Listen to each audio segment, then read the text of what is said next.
everyone, Marian here. Welcome back to my channel. In today's video, I'm going to be sharing with you guys the 3 most popular cameras for YouTubers and giving you guys my pros and cons and reviews of each one. I have used all 3 of these cameras on my channel, so I feel like I intimately know them, and I wanted to give you guys my advice on which one you should invest in if you are a new channel or a mommy YouTube channel. This video is part of my series on how to start a mom channel on YouTube, so if you haven't checked out the other videos in the playlist, I will link them down below, but I share all sorts of tips and tricks for getting started.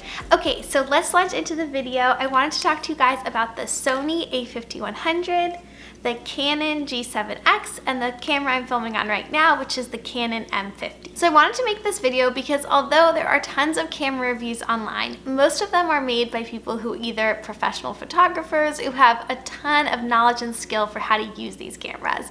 I'm talking to fellow moms out there, fellow YouTubers out there who are just using their cameras on their automatic settings, which is totally fine. There's a reason that these cameras are so powerful and so well designed that even if you just turn them on and shoot on auto, they look really, really good. So I wanted to show you guys what the footage and audio really sounds like with just the automatic settings, because that's how I use them, and I know that that's how a lot of you guys use them as well. If you're new to my channel, by the way, welcome. My name is Marian. I make videos about being a mom, being a Jewish mom, and I would love it if you hit that red subscribe button down below, and don't forget to give this video a big thumbs up. Also, let me know if you're just starting out on your YouTube journey. I always love to know who's watching my videos and what you're coming here to learn.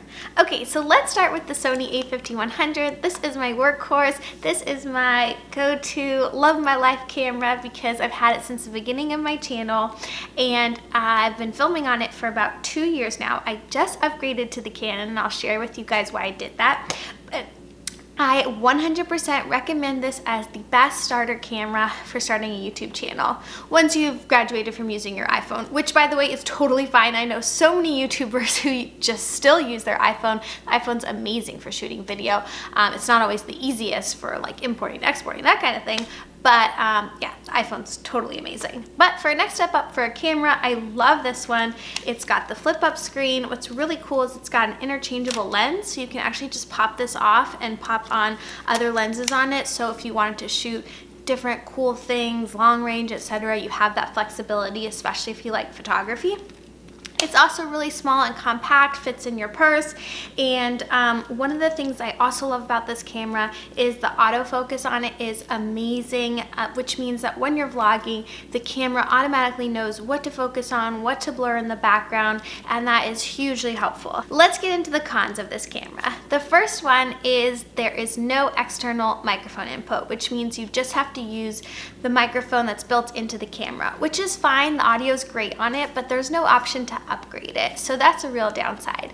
You can always use an external microphone and plug it into an iPhone, for example, record the audio separately, and then marry them together when you're editing, but that is a really, really annoying extra step you have to take, and it requires a lot of time, patience, and skill, so I don't recommend that route.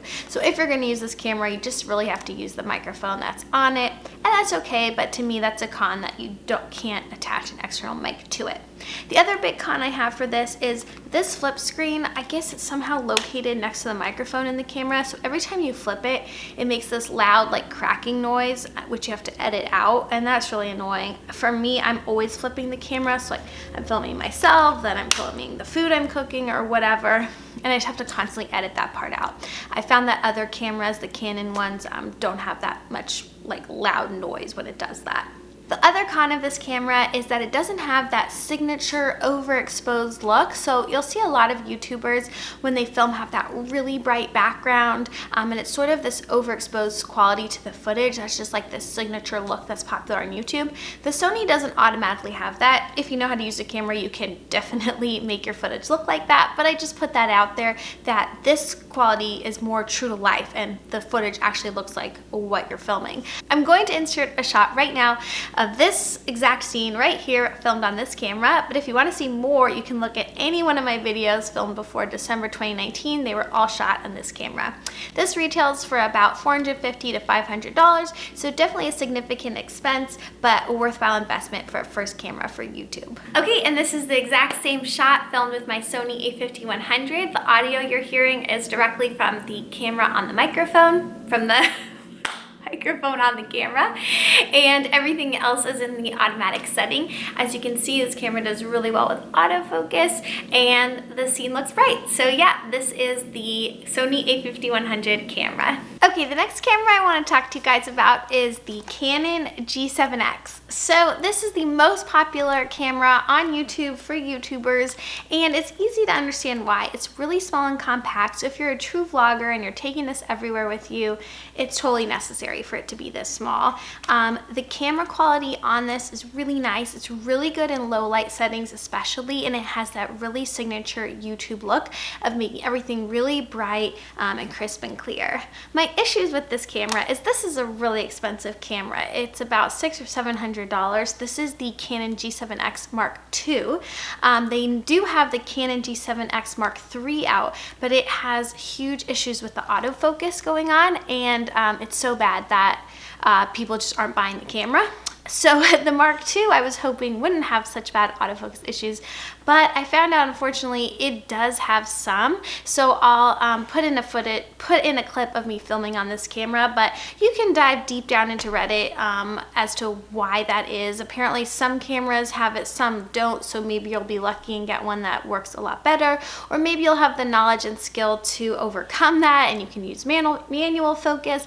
But for me, I just couldn't get past it. It makes a sound when it's focusing, so not only is your footage getting blurry and unblurring as it's focusing all over the place, but it's also making a weird sound, so I just could not get past that issue. Other than that, I did love this camera. I would have loved to have kept it, but the other con that I have is that, like the Sony, it doesn't have that external mic input, so that was a real downside too, because again, you're just working with the audio that comes on the camera and there's no way to upgrade aside from filming it separately, etc. So those are my cons with the Canon G7X.